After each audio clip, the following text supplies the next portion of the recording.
Publishers have finally said the quiet part out loud about retro games. I've said it before, and I'll certainly say it many more times, but there's nothing like good old-fashioned corporate greed, with money being funneled directly over to the corporate fat cats at publishing, while developers suffer the consequences, adding insult to injury by being laid off during the holiday season. What with all the layoffs across the games industry to compensate for rampant budgetary overspending in publishing, the reality behind keeping retro games within a paid walled garden is about charging new money for old rope, and controlling the market to force gamers to play new games. The specific quote is that, quote, there would be a significant risk that preserved video games would be used for recreational purposes.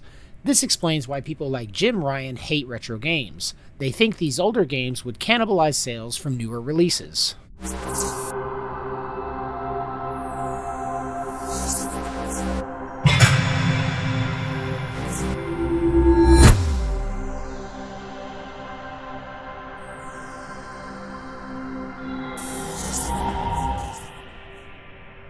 Hello fellow travelers, and welcome to the Hard Light Network. So for those of you who have followed my channel for any period of time, you know that it's no secret that the industry hates retro games. Not only do these companies eventually stop seeing royalty payments from physical copies of these games, but larger companies like Nintendo have outright stated that retro gaming actually hurts innovation, somehow. Over the last few months, we've covered multiple instances of classic titles being delisted, as well as legal action aimed directly at targeting games preservation. During this time, massive companies have gone completely mask off as they have utterly disregarded the effects their actions could have on their customer base moving forward. But there's one not so subtle reason for why companies are behaving this way, and I'm sure that it's not going to surprise anyone here. The struggle for games preservation has gotten pretty bleak, and honestly, it feels like we're at a tipping point. If we don't do something now, we're probably going to lose dozens, if not hundreds, of classic titles to the sands of time. As gamers, if we care about the culture and the community that we've built up around these titles over the last 40 years, it's time for us to make a stand and refuse to allow these corporations to mask their greed with a thin layer of pretense. I've got a short article for you guys today, but there's honestly a much more important message on the back end of this video. So please, before we get into it, don't forget to hit that like button, subscribe so you don't miss out on any of the content I've got coming up for you guys in the future, and also hit the comment section down below to encourage this video to grow in the algorithm and spread the message. Regardless of where you land on some of the specifics of this issue, I don't think anybody watching my videos wants to see these classic titles disappear forever. Whether you're a collector, a developer, or just an average gamer, your input goes a long way to improving this channel as well as helping us grow towards our goal of games preservation. That being said, if you wanted to go the extra mile, there is a super thanks option below, but with all of that out of the way, let's get into this article. Today's reading comes to us from Forbes and is entitled, Publishers have finally said the quiet part out loud about retro games. And it begins as follows. In a recent move against the archiving of video game history, publishers have finally come clean on why they dislike retro games so much. The recent legal case regarding the archiving of video games, which was helpfully collated at Games Radar, is finally over. Unfortunately, the final ruling is firmly against making gaming history available to all. This is an obviously awful and sad move culturally, but it will also affect people who will want to make games in the future. After all, imagine not being able to go to the library and read the works of Charles Dickens, E.M. Forster, or any other historical author. Without ready access to the history of literature, what could anyone hope for its future? Likewise with games, we all need access to the formative titles that have shaped the medium. They are akin to being required reading before you even step into the world of actually making games. However, the motivation behind this protectionism is profoundly disappointing. Again, it comes from the festering den of iniquity, games publishing. And below you can actually see a response to the recent legal decision against games preservation from Frank Cifaldi, the founder and director of the Video Game History Foundation. And if you want to see more information on his response, as well as information about the Video Game History Foundation and the legal decision that was leveled against games preservation, you can actually check out my video, It's Over for Games Preservation. I go into a little more detail there, but this video has a slightly different focus. The article continues by stating, what with all the layoffs across the games industry to compensate for rampant budgetary overspending in publishing, the reality behind keeping retro games within a paid walled garden is about charging new money for old rope, and controlling the market to force gamers to play new games.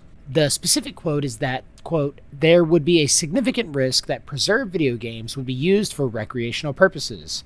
This explains why people like Jim Ryan hate retro games. They think these older games would cannibalize sales from newer releases. We've had over a decade to prove that AAA games are not viable in a business sense. The budgets and returns are not sustainable. However, to get these massive budgets off the ground, the industry effectively eliminated mid-tier games. These mid-tier games are what kept the medium alive and allowed it to flourish, simply because there was a greater amount of functional variety to cater to people's disparate tastes. Retro games are also part of this cultural ecosystem, and they are now off-limits and gate-kept by clearly inept and greedy publishers. Today is a sad day for gaming, but in some sense, the openly brazen attitude of publishers is definitely something the gaming community won't forget in a hurry. I've said it before, and I'll certainly say it many more times, but there's nothing like good old-fashioned corporate greed, with money being funneled directly over to the corporate fat cats at publishing, while developers suffer the consequences, adding insult to injury by being laid off during the holiday season. Yesterday's revolutionaries have become today's tyrants, so to speak, as these corporations which used to put out creative, thoughtful, and unique experiences have become bloated and lazy as they rest on their laurels and exploit the very customer base that brought them their success. But to tell you the absolute truth, gamers are not completely off the hook, and we're not free from blame either, as we continue to consume whatever slop they funnel down the pipeline. It's hard to pinpoint when exactly the games industry started to go to crap. Maybe it was with Horse Armor, or maybe it began with annual releases. But one thing is for certain, gamers have enabled these companies for far too long. The question that remains is, do these companies deserve to persevere despite bringing us garbage products for years just because of the quality of the products that they used to provide us back in the day? Exactly how many times can the nostalgia ticket be cashed in before it loses all value? I mean, sure, remasters and re-releases are great when they actually work, but companies like Steam have actually put out copies of games that don't even function and still manage to make money off of them. Recently, I went out of my way to purchase 2 physical copies of games that were for sale on Steam's marketplace but didn't actually function.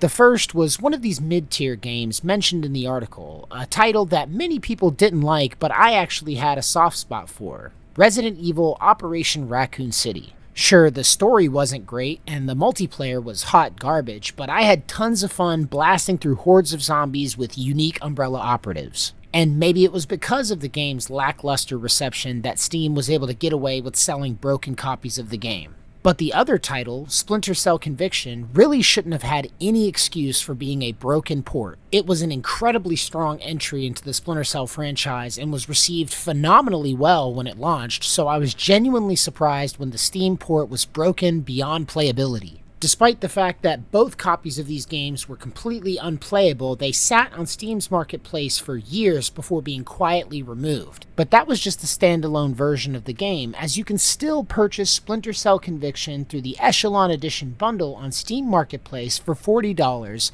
However, the port is still broken, and multiplayers have been shut down by Ubisoft, making the game virtually unplayable. The Splinter Cell franchise as a whole is honestly one of the greatest examples for why games preservation matters, as the last entry to the series released over a decade and 2 console generations ago. The only attention Ubisoft has even shown the franchise as of late is in the now cancelled first-person shooter X-Defiant, as a playable faction in the game was based on Splinter Cell's Echelon. Anyway, before wrapping up this video, there's one part of the article that I wanted to cover, and it comes from the comment section down below. A short back and forth between 2 commenters that I thought sums up both sides of the argument pretty well. Joe G states, "This deeply flawed decision will only encourage people to acquire and play these games illicitly. Demand does not disappear, and questionable legal decisions will only encourage normally compliant individuals to ignore the law. Companies will lose these revenues to the gray market." To which MNHG responds, "This ruling was for libraries to have access. The companies wouldn't have made anything if this passed. The demand remaining is important for the publishers. It keeps some people interested in the newer entries for those retro IPs. This ruling also allows publishers to use the law against anyone who pirates the games. If the above had passed and everyone started checking out games at the library to play at home, the publisher would have no legal recourse to prevent those lost sales from people playing free retro games at the library. If this passed, we can also argue that this new retro gaming group would be larger than the current piracy group. You would have people who pirate, people who used to pirate, and now use the library, and people who never pirated and would now use the library. Not only did you lose any legal ground to defend your IP, you just enlarged the number of people not buying your current stuff. The only offset is the potential for people playing the library games is to get hooked enough on a continuing IP to buy the newer titles in that IP. This segment seems awfully small for the risk. The courts got it right. The correct solution is for publishers to choose to sell these games, but it's not something we should be able to force. A simple and cogent sentiment voiced by Joe G, as he seems to speak on behalf of many people in the gaming community, followed by a complex and long-winded reply from MNHG, who seems to be running interference for these massive companies. But to be fair to MNH, it's not like he's entirely wrong. I don't think the government should step in and force publishers to sell retro titles at any price.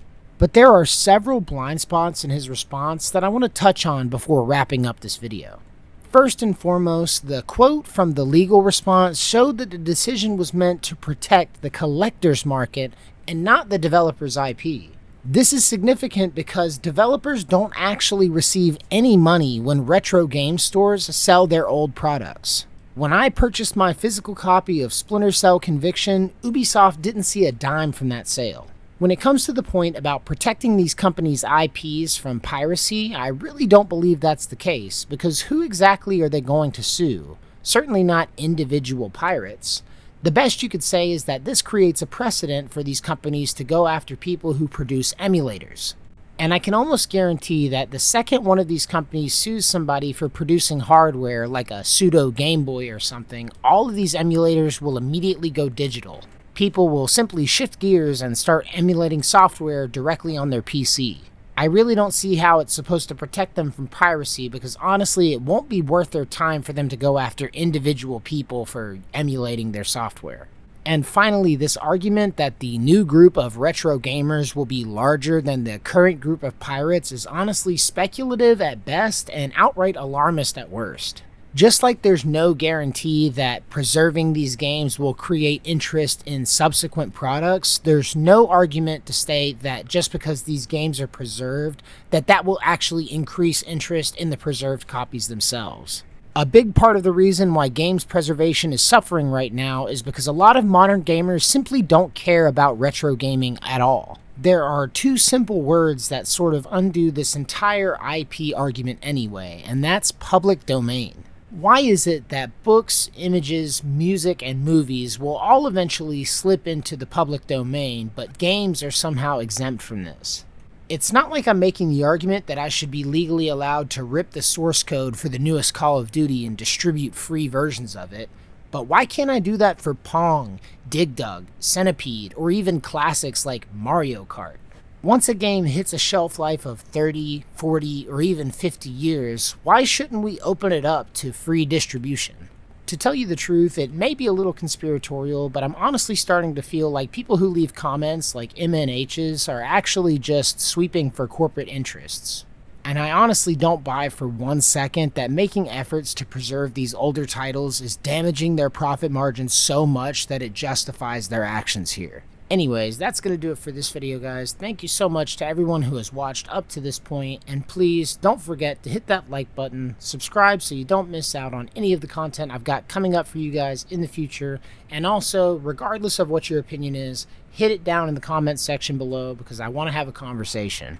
What side of this argument do you land on? Are there any titles that have disappeared that you wish would be preserved? Do you believe that there are good reasons for these companies to combat games preservation efforts? Either way, leave a comment, and as always, thank you guys for watching. If you liked the video, leave a like, and until next time, love you guys, safe travels.